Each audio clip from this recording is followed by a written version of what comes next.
Welcome back to the channel, everybody. So glad each and every one of you could be here. If we're sitting here like this, then you know what time it is. It's time to start another build. And this time is no different.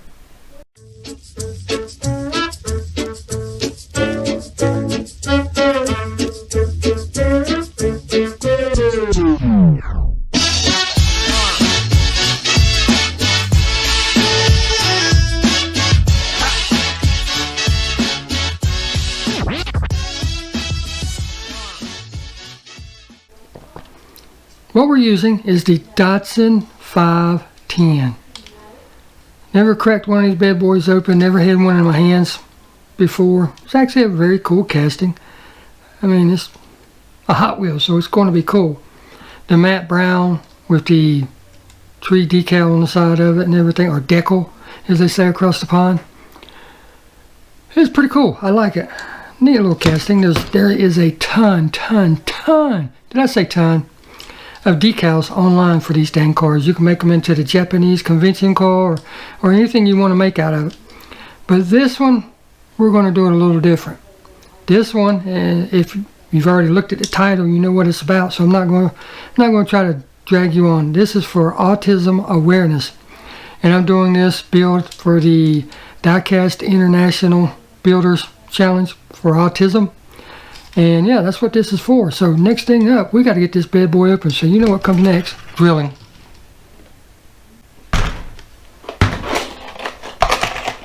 Get my two main bits that I'm going to need.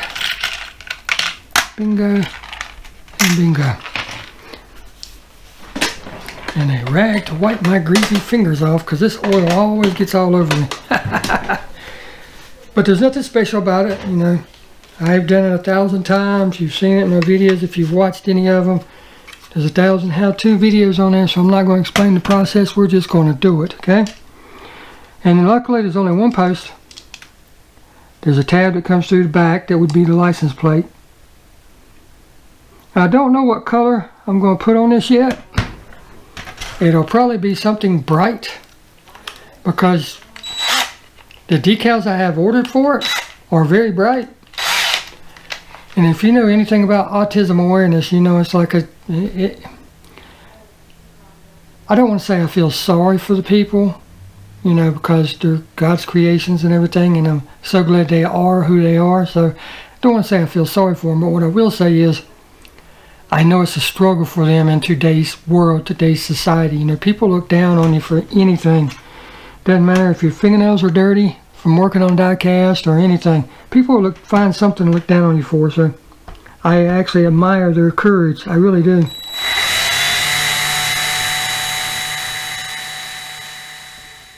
While I get this drilled and tapped, let's discuss autism. I'll give you a little bit of information. World Autism Awareness Day is actually April 2nd, adopted by the United Nations in 2007. With that being stated, the whole month of April is designated for Autism Awareness. And Autism Awareness Month in April aims to celebrate and promote acceptance for the condition that occurs in 1 out of every 54 children in the United States. Autism is a complex developmental condition affecting the patient's ability to interact, communicate, and progress, and also has not one but many subtypes. First held in 1972 by the Autism Society, Autism Awareness Month emphasizes the need for public awareness to promote acceptance, celebrate the differences, and be more inclusive towards autistic individuals around us. So why the puzzle piece? According to an article in Love to Know, the logo first featuring the puzzle piece was for a British organization called the National Autistic Society. 1963, a parent of a child with autism drew the simple design-shaped logo with an image of a crying child. The logo was designed to show that autism caused suffering and that child with the disorder would not fit in to society. Of course, the National Autistic Society no longer uses this design because more than 3 decades later, in 1999, the Autism Society trademarked the easily recognizable rainbow puzzle piece ribbon. The Autism Society says that the puzzle piece originally symbolized the complexity of autism spectrum. The various colors represented the diversity inherent in autism and the fact that the disorder is a spectrum. The bright graphic also signifies hope for greater autism awareness. But it is also recognized that each one of us is a piece of the puzzle. We're all different. We all have inherent traits through DNA and our developmental stages and everything. So each one of us is a piece of the puzzle in the great picture of life, if you will. Alright, straight out of the stripper. Let's see what we got here. This is for another project. Try this bad boy off. From what I can see, looks pretty good. If you look at the car in this shape, this is how it will look when it's primed. In other words, if you don't see a lot of casting lines, if you don't see a lot of scratches or anything like that, then 9 times out of 10 the primer will cover up whatever's underneath this. But I know from experience that there's going to be a lot of marks and stuff up underneath this. So what we need to do now is get this gray material off of here. The first thing I always do, and I just tell the process in most of my videos, that way, you know, people that's just now coming in understand the process. There's different ways of doing it. Some people will use the round wire wheel on their Dremels and just go over the whole car. I do mine inside, so most of the time I do it by hand. You know, that way I don't bug the wife and everything. But I got a feeling that the hood's going to look rough. So with that stated, let me set these over to the side. And we are going to do just that. Get my brush. Make sure we got it dry.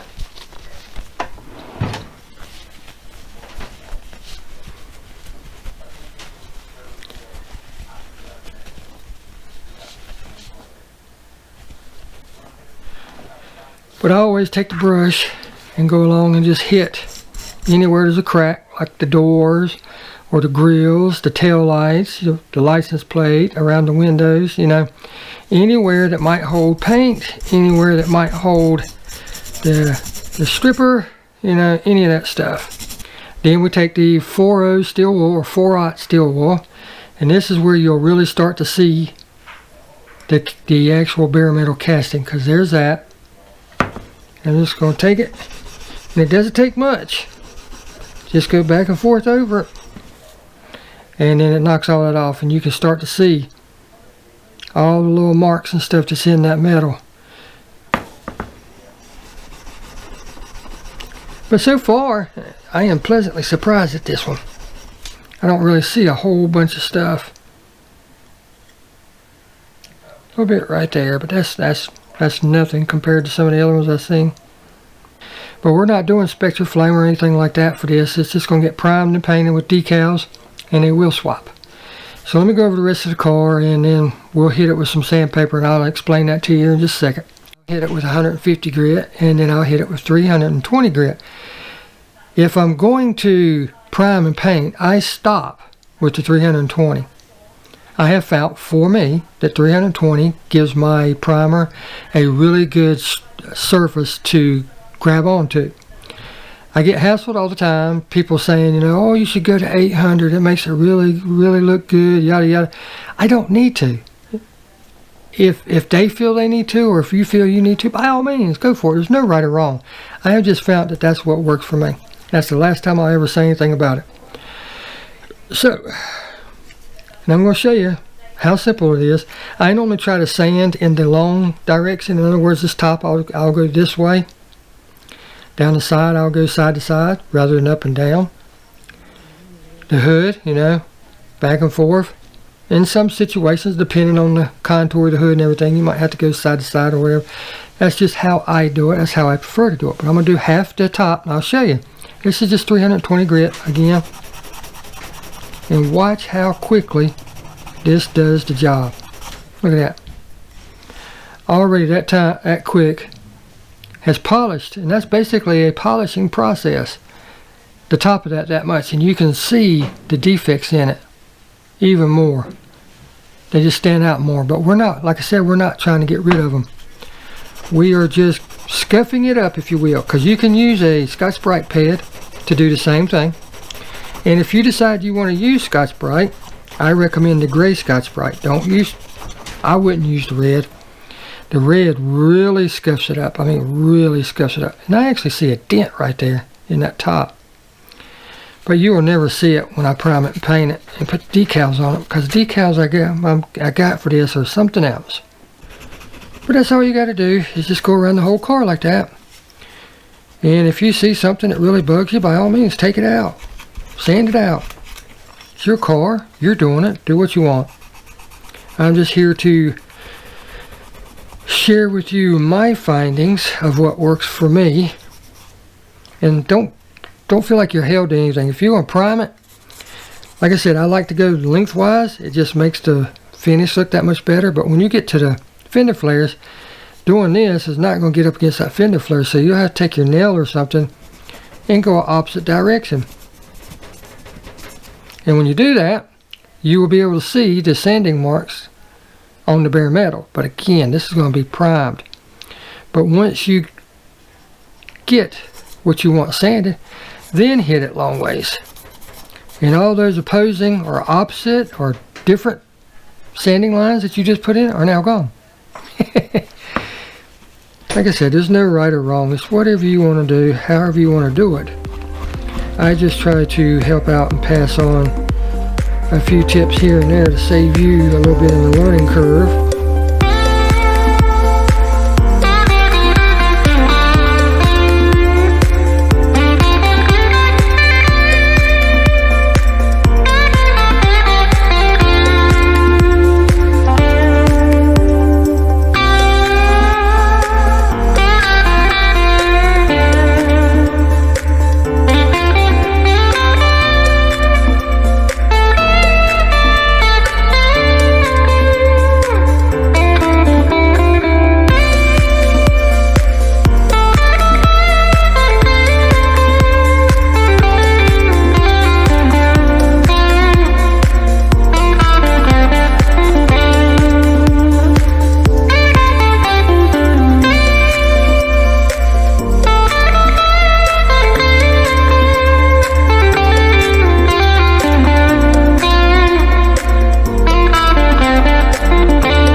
Alright, got it all painted up. I did this color. I got the base with the clear coat on now drying. I decided to put this as my base coat because, you know, it's a nice, bright, vibrant color, and the decals that we're using, I thought it would look really good with that. And with this being Autism Awareness build, this is the decals I purchased for it. And I just really thought that that base color would look good. I started to do half the car in orange, half the car in blue, but I decided to just go with this. I think that ought to look pretty good. What do you guys think? That's what we're going with. So now we got to get it cut out. Alright, got them all cut out. Here's what it's going to look like.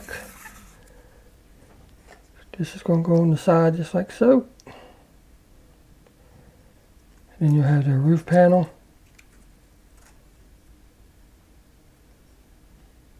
Then you have the hood panel. And then the other side. So with that being stated, there's nothing left to do now but to go ahead and start putting on. I'll probably start with the roof and then we'll go from there.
Alright, let's do some final assembly on this bad boy.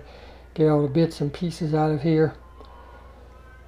I ended up leaving the interior the same color that it was. I did a little detailing on it and everything, but I really didn't know at the beginning what color I was going to paint the body. I knew I wanted to do it blue, but I didn't know if I wanted to run it down the middle and do half blue, half orange, or if I wanted to do it in quarters and do maybe a quarter of it blue, quarter of it orange, quarter of it green, quarter of it red, or what have you.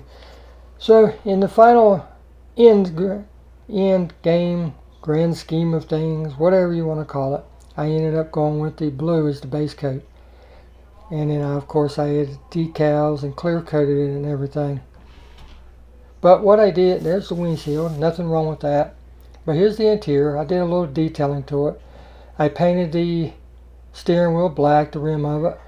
I added some gauges, which you probably can't see, over the steering wheel and in the center console. And me being a muscle car guy, I of course painted the shifter knob white. You know, that's just the way I am. I'm a car guy. But I also painted the seat belts red and the buckles silver. And here's the wheels that I decided to go with.